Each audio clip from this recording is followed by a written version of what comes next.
ಈ ಮಾಸದಲ್ಲಿ ಬದಲಾವಣೆ ತರುವ ದಿನಾಂಕಗಳು 2, 4, 8, 10, 12, 14, 26 ಮತ್ತು 28.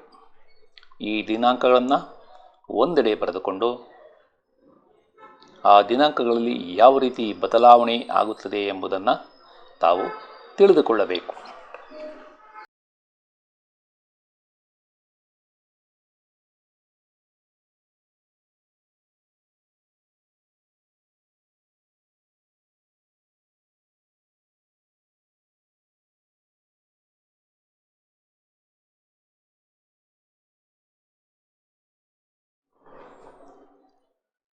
ಆತ್ಮೀಯರೇ, ತಮಗೆಲ್ಲ ಅಸ್ಟ್ರೋ ಸೀಕ್ರೆಟ್ ಬೈ ಶಿವ ಚಾನಲ್ಗೆ ಆತ್ಮೀಯ ಸ್ವಾಗತ. ತಾವೆಲ್ಲ ಪ್ರೀತಿ ಮತ್ತು ವಿಶ್ವಾಸದಿಂದ ಈ ಚಾನಲನ್ನು ವೀಕ್ಷಣೆ ಮಾಡುತ್ತಿದ್ದೀರಿ. ಅದಕ್ಕಾಗಿ ತಮಗೆ ತುಂಬು ಹೃದಯದ ವಂದನೆಗಳು. ತಮಗೆಲ್ಲ ಯುಗಾದಿ ಹಬ್ಬದ ಹಾರ್ದಿಕ ಶುಭಾಶಯಗಳು. ಈ ಚಾನಲ್ನಲ್ಲಿ ಜ್ಯೋತಿಷ್ಯದ ಬಗ್ಗೆ ಪ್ರತಿಯೊಂದು ಮಾಸದಲ್ಲಿ ಯಾವ ರೀತಿ ಬದಲಾವಣೆ ಆಗುತ್ತದೆ ಎಂಬುದರ ಬಗ್ಗೆ ಸಂಕ್ಷಿಪ್ತವಾಗಿ ಪ್ರತಿಯೊಂದು ರಾಶಿ ಅಥವಾ ಲಗ್ನಕ್ಕೆ ವಿವರಗಳನ್ನು ಕೊಡುತ್ತಿದ್ದೇನೆ. ಇವುಗಳನ್ನು ಉಪಯೋಗಿಸಿಕೊಂಡು ಮತ್ತು ನಾನು ಪ್ರತಿಯೊಂದು ಮಾಸದಲ್ಲಿಯೂ ತಿಳಿಸಿರುವ ದಿನಾಂಕಗಳಂದು ಯಾವ ರೀತಿ ತಮ್ಮ ಜೀವನದಲ್ಲಿ ಬದಲಾವಣೆಗಳು ಆಗುತ್ತವೆ ಎಂಬುದನ್ನು ತಿಳಿದುಕೊಂಡು ತಾವು ಯಶಸ್ವಿಯಾಗಲಿ ಎಂಬುದು ನನ್ನ ಆರೈಕೆ.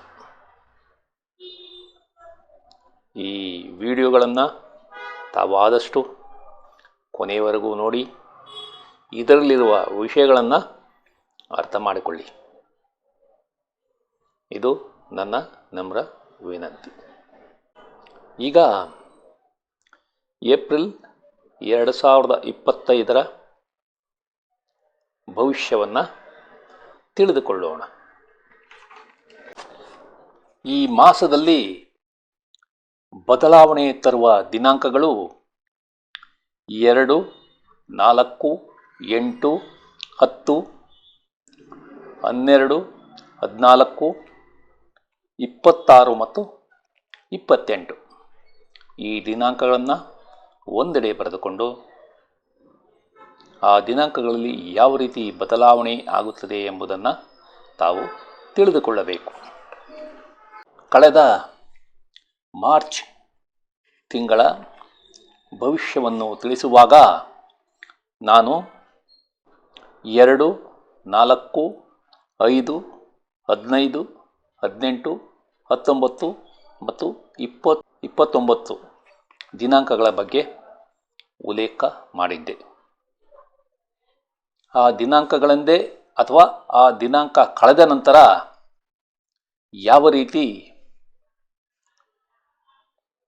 ತಮ್ಮ ಜೀವನದಲ್ಲಿ ಹಲವಾರು ವ್ಯಕ್ತಿಗಳ ಜೀವನದಲ್ಲಿ ಯಾವ ರೀತಿ ಬದಲಾವಣೆ ಆಗಿದೆ ಎಂಬುದನ್ನು ಈಗ ಸಂಕ್ಷಿಪ್ತವಾಗಿ ನೋಡೋಣ. ಮೊದಲನೇದಾಗಿ ಭಾರತೀಯ ಮೂಲದ ಸುನೀತಾ ವಿಲಿಯಮ್ಸ್ ಇವರು ಬಾಹ್ಯಾಕಾಶಕ್ಕೆ ಹೋಗಿ 286 ದಿನಗಳ ಸುದೀರ್ಘ ವಾಸವನ್ನು ಮಾಡಿ ಮಾರ್ಚ್ ತಿಂಗಳ 18, 19ರಂದು ಭೂಮಿಗೆ ಹಿಂತಿರುಗಿದ್ದಾರೆ.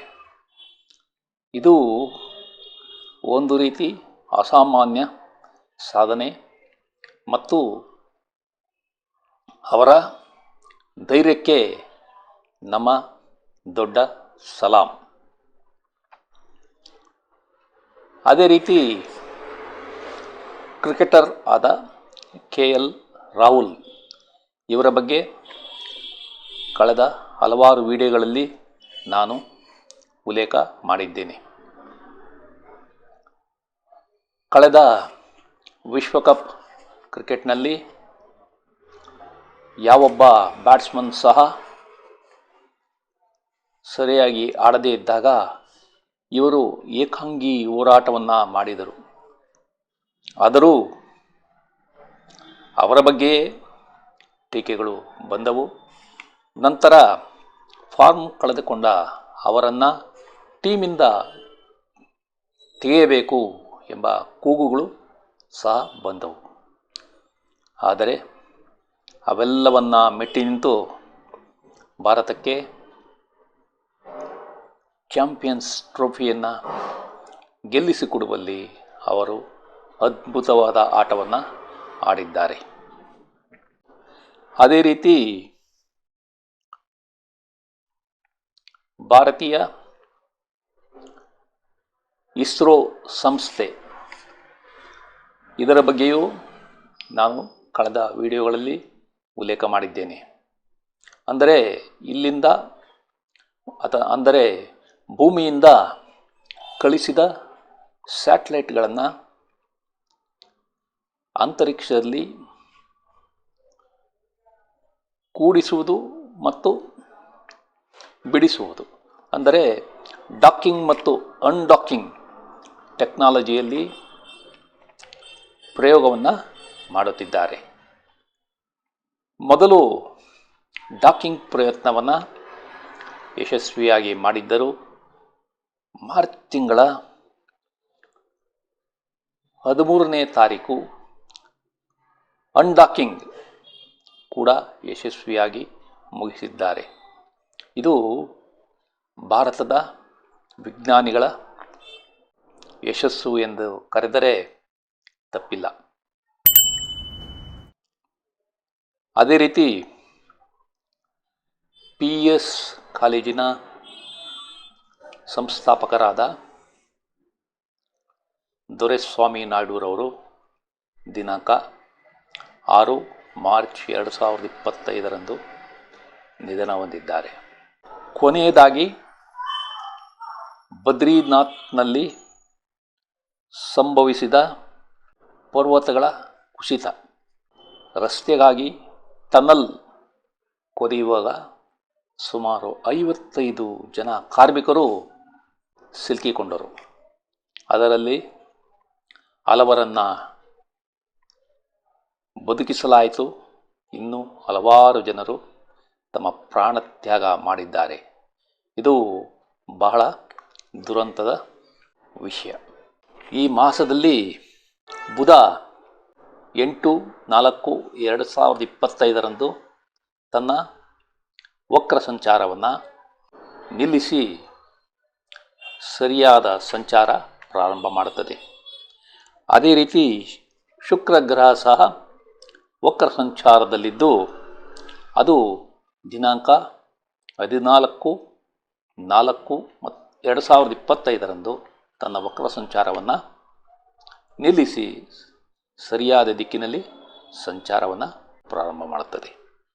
ಮಾರ್ಚ್ ತಿಂಗಳ 29 ಶನಿ ಮೀನರಾಶಿ ಪ್ರವೇಶವನ್ನು ಮಾಡುತ್ತಿದೆ.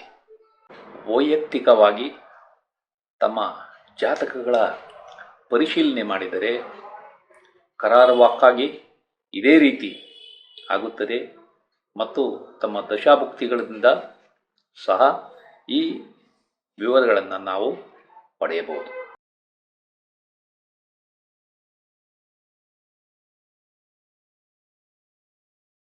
ನಿಮ್ಮ ವೃತ್ತಿಯಲ್ಲಿ ಬಡ್ತಿ ಅಥವಾ ನೇಮಕಾತಿ ಸಾಧ್ಯತೆ ಇದೆ.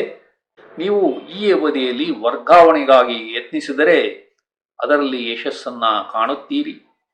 ನಿಮ್ಮ ತಾಯಿಗೆ ಸಂಕಟಗಳು ಜಾಸ್ತಿಯಾಗಿ ಆರೋಗ್ಯ ಸಮಸ್ಯೆ ಬರಬಹುದು. ನಿಮ್ಮ ಮನೆಯಲ್ಲಿ ಅಶಾಂತಿಯ ವಾತಾವರಣ ಕಂಡುಬರಲಿದೆ.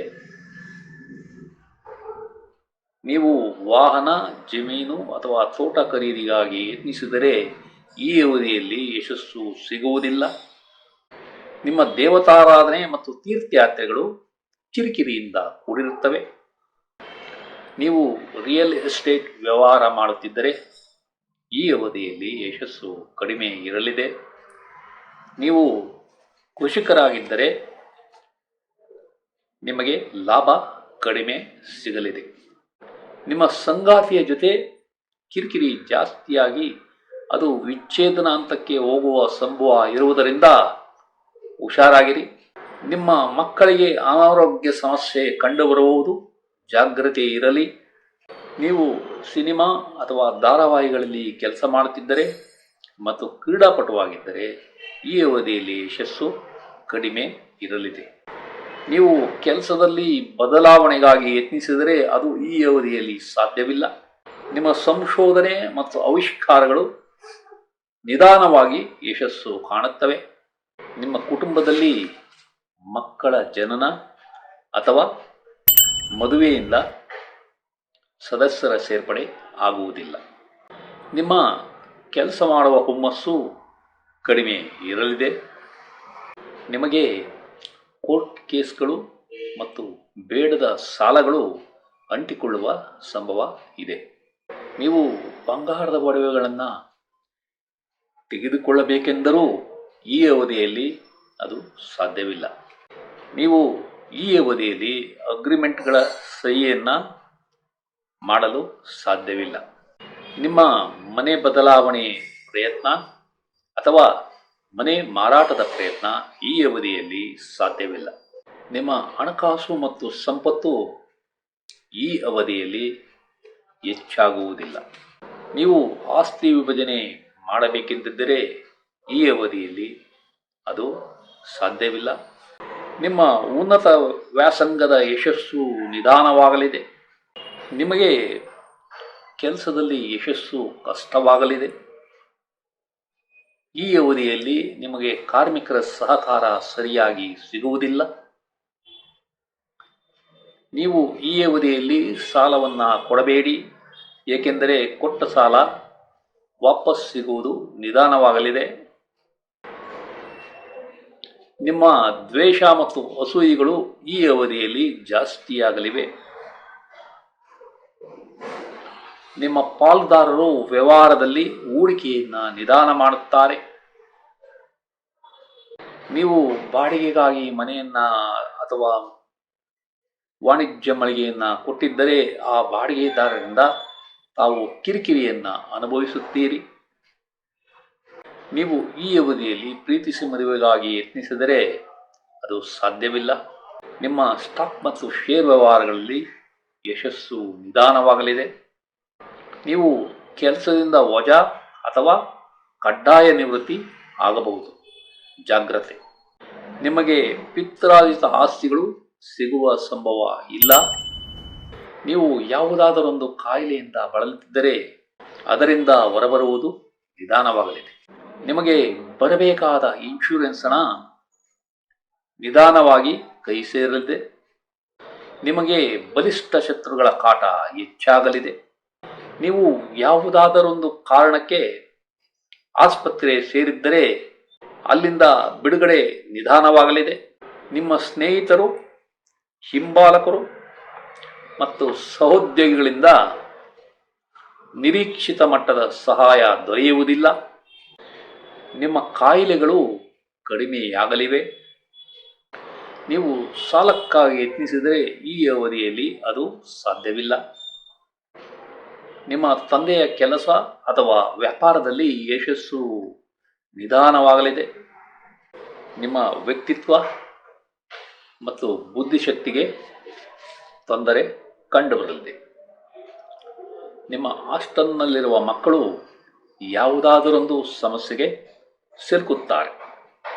ನಿಮ್ಮ ಆಕಾಂಕ್ಷೆಗಳು ಮತ್ತು ಬಯಕೆಗಳು ಈ ಅವಧಿಯಲ್ಲಿ ಈಡೇರುವುದಿಲ್ಲ.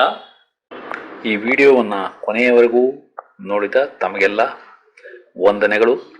ಈ ವಿಡಿಯೋದಲ್ಲಿರುವ ವಿಷಯಗಳು ತಮಗೆ ಇಷ್ಟವಾದರೆ ಈ ವಿಡಿಯೋವನ್ನು ತಮ್ಮ ಬಂಧು ಮಿತ್ರರಿಗೆಲ್ಲ ಶೇರ್ ಮಾಡಿ, ಅವರೂ ಸಹ ಈ ಚಾನಲ್ಗೆ ಸಬ್ಸ್ಕ್ರೈಬ್ ಆಗುವಂತೆ ಮಾಡಿ ಎಂದು ಕೋರುತ್ತಿದ್ದೇನೆ. ವಂದನೆಗಳು.